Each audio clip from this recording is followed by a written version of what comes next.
troisième fois. Hello guys, j'espère que vous allez bien. Moi je suis trop contente de vous retrouver pour cette vidéo que je vous ai promis il y a des mois et qui est un peu en retard. Mais bon, c'est pas grave. Aujourd'hui on est le 16 septembre 2023, ce qui veut dire que ça fait exactement 4 ans que Nathan et moi on est ensemble. Et ça fait aussi 1 an qu'on est mariés depuis le 30 juillet 2023. Donc pour l'occasion, on aimerait vous offrir une petite vidéo. On fait une petite rétrospective, voilà, de notre première année de mariage. Vous nous avez posé pas mal de questions. Donc on a pris les thèmes les plus récurrents. On va aborder 3 thèmes aujourd'hui. Et on va essayer de répondre du mieux possible à vos questions.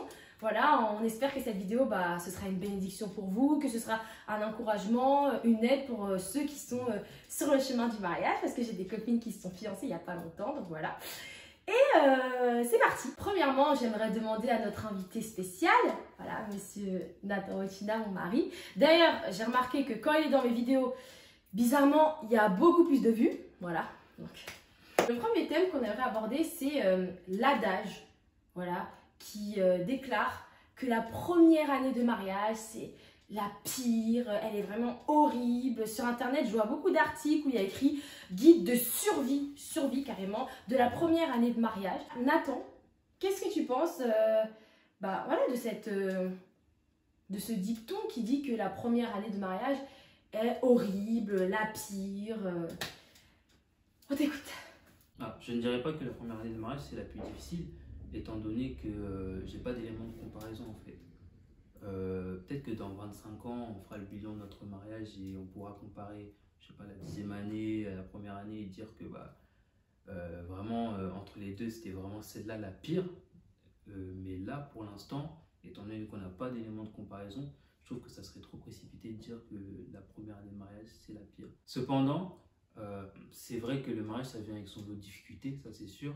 Je pense qu'une des choses les plus difficiles, c'est le fait d'apprendre à vivre à deux, d'apprendre à mettre en commun nos vies. Auparavant, Elika vivait chez ses parents, moi je vivais chez ma mère, et donc du coup on avait les règles qui étaient imposées par ses parents, par ma mère. C'était pas nous qui fixions les règles. Or maintenant, c'est Elika et moi, on habite ensemble, donc on doit fixer nos règles ensemble. Et bien que on se soit choisi, voilà, on est mariés, on est heureux, voilà, c'est ça, pas de problème. Ça veut pas dire que sur certaines choses, peut-être qu'il y a des différences, peut-être que Elika, chez elle, quand elle était seule, elle faisait ça parce qu'elle a toujours eu l'habitude de faire ça avec ses parents. Donc elle a gardé les habitudes qu'elle avait déjà avec ses parents. Et moi aussi, dans mon éducation, il y avait des choses qui font que je fais telle chose et que maintenant, quand j'habite seule, j'ai aussi envie de faire telle chose. Mais peut-être que ça rentre en contradiction. Donc en fait, il faut qu'on mette nos 2 points de vue en accord pour trouver ce qui va le mieux marcher pour notre foyer à tous les deux. Enfin, la première année de mariage, c'est pas facile, mais je pense que le mariage dans son ensemble, c'est pas facile. Et en fait, simplement, c'est pas fait pour être facile, je pense. Mais c'est pas parce que c'est pas facile que c'est pas bon pour autant. Ouais, et j'aimerais vraiment rebondir sur cette phrase. C'est pas parce que c'est pas facile que c'est pas bien, c'est pas parce que c'est pas facile que c'est pas normal. Je pense qu'on est vraiment dans une société où on nous pousse à aller vers juste ce qui nous fait nous sentir bien et ce qui est facile. Mais dans la Bible, il y a quand même un verset qui dit que c'est par la porte étroite qu'il faut passer, pas par la porte large. Parce que oui, la porte large, c'est facile, mais la porte étroite, c'est plus difficile. Mais c'est ça le chemin, en fait, vers le royaume des cieux. Et je pense que c'est pas normal si le mariage, c'est facile. Pourquoi je dis ça? Parce que dans le mariage, les femmes, elles sont appelées à se soumettre à leur mari. Et les maris, ils sont appelés à aimer leur femme comme Christ a aimé l'Église. Je rappelle quand même que Christ, il a tellement aimé l'Église qu'il est mort pour eux. La Bible, elle appelle littéralement les maris à mourir pour leur épouse, en fait. Vraiment, le mariage, c'est du don de soi constant, c'est du sacrifice de soi constant. Je pense d'abord à l'autre avant moi-même. Le mariage, c'est vraiment pour moi un sentier de sanctification parce que ça te fait vraiment sortir de notre nature humaine, parce qu'on vit encore dans un corps de chair, même si on est des chrétiens. Donc on a toujours notre nature pécheresse, et le corps, naturellement, il veut faire ce qui lui fait du bien à lui. Naturellement, on n'est pas généreux en fait. Naturellement, on est égoïste. Et le mariage, ça te force tous les jours, quotidiennement, à sortir de ta nature. Donc c'est normal que le mariage, c'est pas facile. Et pour moi, après, c'est un avis qui engage que moi et Nathan, parce que du coup, on est d'accord sur ça. Et je pense que les gens mariés aussi. Mais pour une personne qui a été célibataire et qui a été en couple, mariée, pour moi, c'est plus facile d'être célibataire que mariée en fait. C'est plus facile d'être célibataire qu'en couple. Parce que quand j'étais célibataire, que j'habitais dans mon appartement, je mangeais ce que je voulais, je faisais ce que je voulais. Maintenant, je dois toujours penser à l'autre. Et j'ai choisi ce mode de vie et je l'aime. Et ça me rapproche de Christ parce que de toute façon, la Bible a dit que c'est dans les épreuves, dans les moments difficiles, que l'image de Christ, elle est forgée en nous. Mais franchement, c'était plus simple d'être célibataire et de faire ce que je voulais de ma vie que d'être maintenant mariée et d'avoir toujours à prendre en considération quelqu'un d'autre. Donc forcément, le mariage, c'est plus difficile que le célibat. Après, je suis pas en train de dire que le célibat, c'est facile. Genre, surtout pas pour les personnes qui vivent mal leur célibat, qui veulent se marier, etc. Je dis pas que c'est facile, je dis que je pense que c'est plus difficile, le mariage. Voilà, après, c'est mon avis. Deuxième question, vous nous l'avez genre beaucoup posée, et c'est comment on a réussi à aligner notre vie professionnelle et notre vie perso, sachant que Nathan et moi, on est tous les deux étudiants. Bon, étudiants en alternance, donc c'est-à-dire qu'on travaille. Et c'est comme ça qu'on a payé notre mariage, c'est comme ça qu'on paye notre vie maintenant, qu'on finance notre vie. Et j'aimerais vraiment que ce soit Nathan qui réponde en premier. Bah déjà pour ma part, moi j'étais en alternance du coup lors de notre première année de mariage et personnellement ça n'engage que moi, mais je suis convaincu que le mariage m'a permis d'être plus performant, plus efficace en termes d'études et même de travail. Pourquoi? Parce que j'ai acquis un nouveau statut, c'est-à-dire que maintenant je suis un homme marié, je suis un chef de famille. Donc, j'ai des responsabilités en fait. Et avant, tu vois, tu fais des études, mais quand ça se passe mal, tu peux te dire, ah, vas-y, je laisse ça. Et au final, les conséquences vont retomber sur toi. Là, si je me permettais de relâcher la pression, d'y aller mollo, mais derrière, je sais qu'au niveau de mes responsabilités, il y a ma femme qui dépend de moi. Plus tard, si j'ai des enfants, il y aura mes enfants qui dépendent de moi.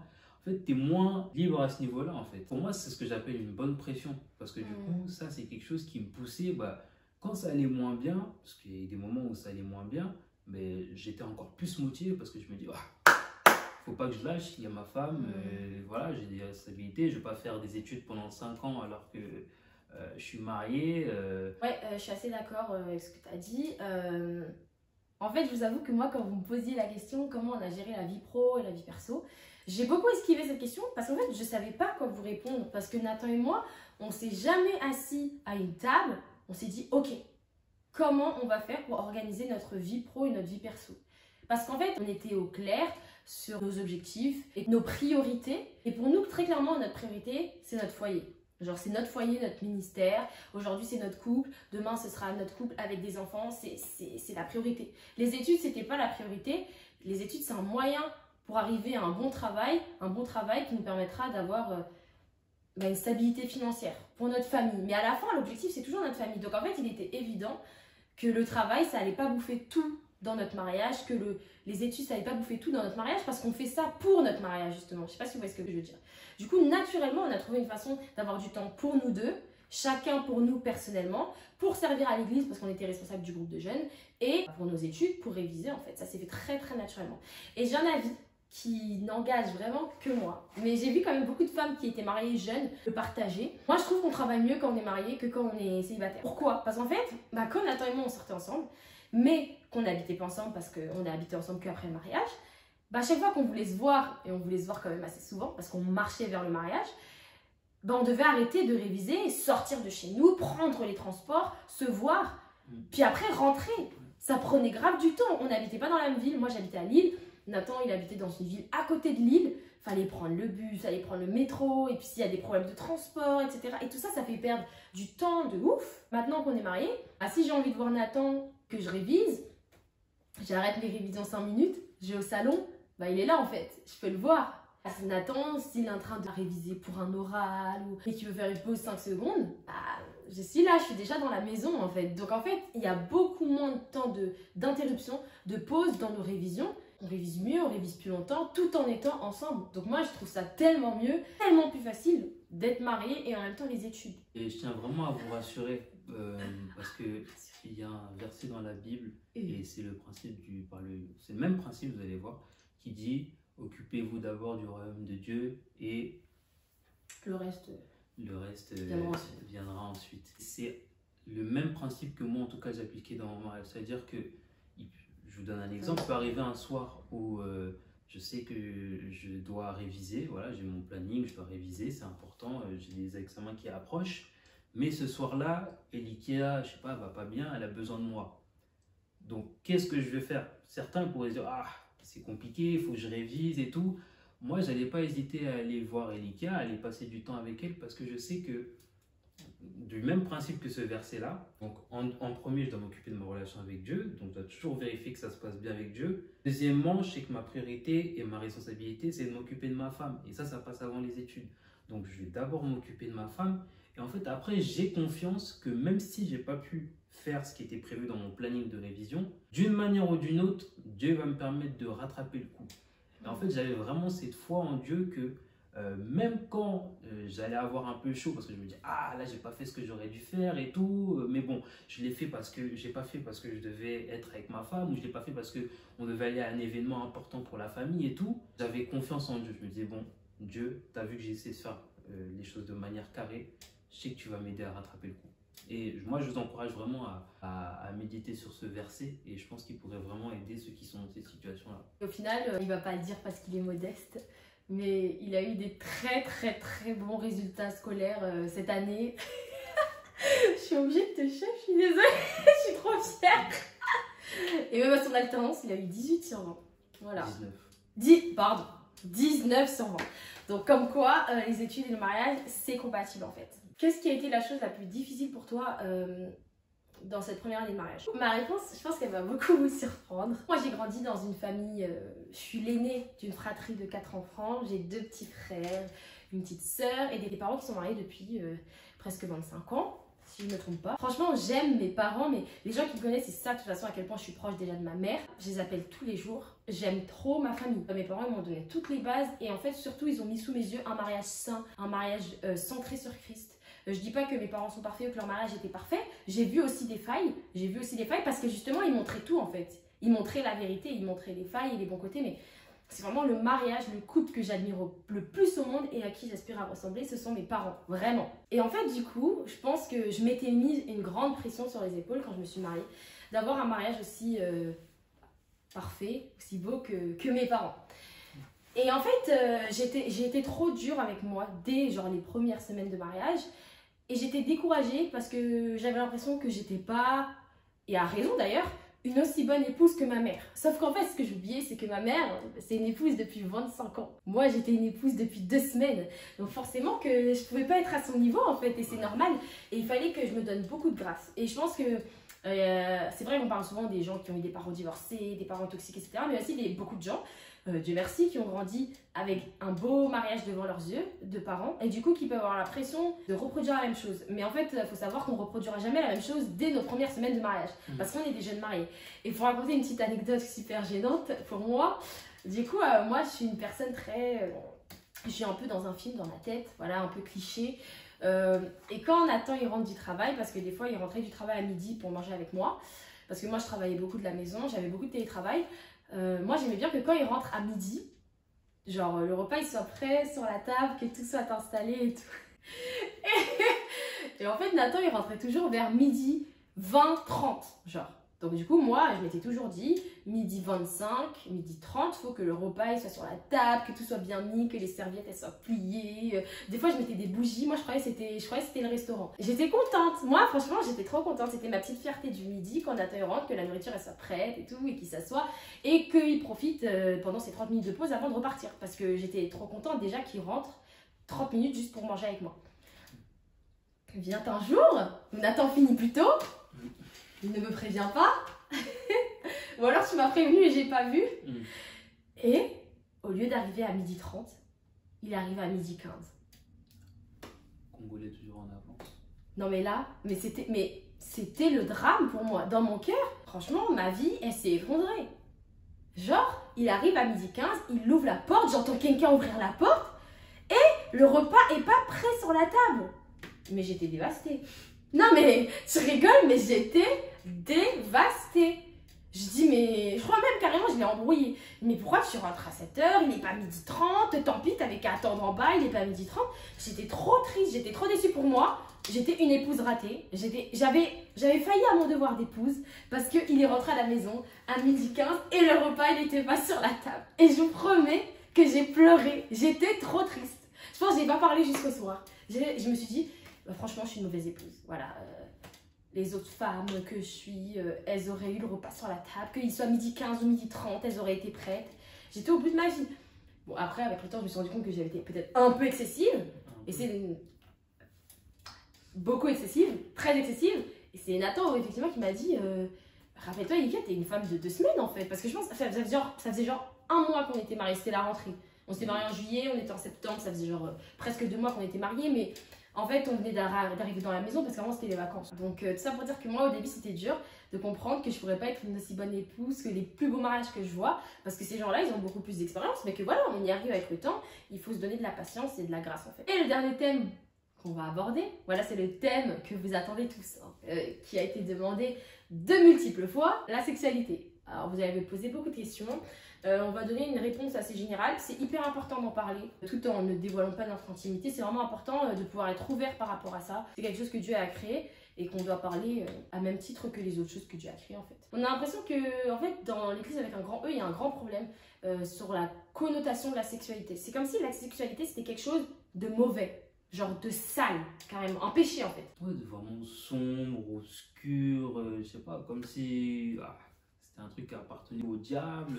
Moi, quand j'étais petit, je sais qu'à certains moments, j'avais l'impression que la sexualité était présentée avec une connotation mauvaise, vraiment quelque chose de mauvais. Et en fait, moi, ce que j'ai remarqué, c'est qu'il y a beaucoup de chrétiennes, j'aimerais vraiment dire, moi je parle pour les filles, parce que de toute façon je suis une fille, mais je vois beaucoup de personnes qui pensent que le sexe, c'est mauvais, jusqu'au mariage où ça devient bon. En fait, c'est pas ça. Parce que du coup, le problème, c'est quoi? Que pendant 10 ans, 20 ans, 25 ans, une personne, une femme chrétienne va penser que le sexe c'est mauvais, puis vient le jour où elle va se marier. Mais en fait, c'est pas parce que d'un coup tu as une bague au doigt que ton cerveau, ton mindset, il va changer en fait. Parce que si pendant 10 ans, 20 ans, 30 ans, ton cerveau il a été exposé à répétition à l'information que la sexualité c'est mauvais, c'est pas le jour de ton mariage, le jour de ta nuit de noces que ta mentalité elle va changer. Et ça fait qu'en fait, il y a beaucoup de couples chrétiens mariés, et je le lis beaucoup dans les livres sur le mariage que je lis, qui ont des problèmes de sexualité. Parce qu'ils ont grandi avec cette idée que le sexe, c'est mauvais jusqu'au mariage. Mais en fait, le sexe, c'est pas mauvais et ça devient pas bon le jour du mariage. Le sexe, ça a toujours été bon, mais dans le contexte du mariage. Et je vois beaucoup de filles sur TikTok qui font des blagues du genre ah mais même le jour de mon mariage, moi je fais pas l'amour avec mon mari. Non mais même une semaine après, s'il me demande pour la sexualité, je vais le regarder en bizarre. Comme si la virginité c'était un graal à tenir toute sa vie. Et comme si même faire l'amour avec son mari, c'était mal. Et moi, j'ai eu la chance de grandir avec une mère à qui il n'y avait pas de tabou, on pouvait parler vraiment de tout, de la sexualité. Et en fait, ma mère ne m'a jamais dit que la sexualité, c'était mauvais. Elle m'a dit que la sexualité, dans le cadre hors mariage, c'était pas bon. Elle m'a jamais dit que le sexe, c'était sale. Elle m'a dit que faire de la sexualité hors mariage, ça salissait le plan de Dieu originel. Je sais pas si vous comprenez ce que je veux dire, mais ma mère n'a jamais qualifié la sexualité de mauvais en fait. Elle a qualifié le cadre hors mariage de mauvais. Et ça change tout. Le problème, c'est qu'aujourd'hui, il y a vraiment des gens qui ont cette pensée que la sexualité en elle-même est mauvaise. La sexualité, ça vient du diable, que c'est une chose du monde. D'ailleurs, j'avais fait un TikTok dessus. Parce que la sexualité, c'est pas une chose du monde. Hein. Ça a été créé par Dieu et ça a été complètement tordu par le diable. Mais il faut pas se tromper, hein, la sexualité, ça n'a pas été créé par le diable. Hein. Ça lui appartient pas, ça appartient à Dieu. C'est un cadeau qu'il fait au couple marié. Et en fait, du coup, moi, j'ai jamais eu cette mentalité de vouloir être sexy, être sensuel, c'est mal. Je savais, et ce que ma mère me disait, c'est que le seul homme pour qui tu dois vouloir être sexy, c'est ton mari, pas ton petit copain, pas un homme dans la rue, pas les gens sur les réseaux sociaux, ton mari. Mais j'ai jamais eu cette pensée que la sexualité c'était mal en fait et qu'il fallait le faire le moins possible juste pour se reproduire, n'importe quoi. Cantique des cantiques, s'il vous plaît.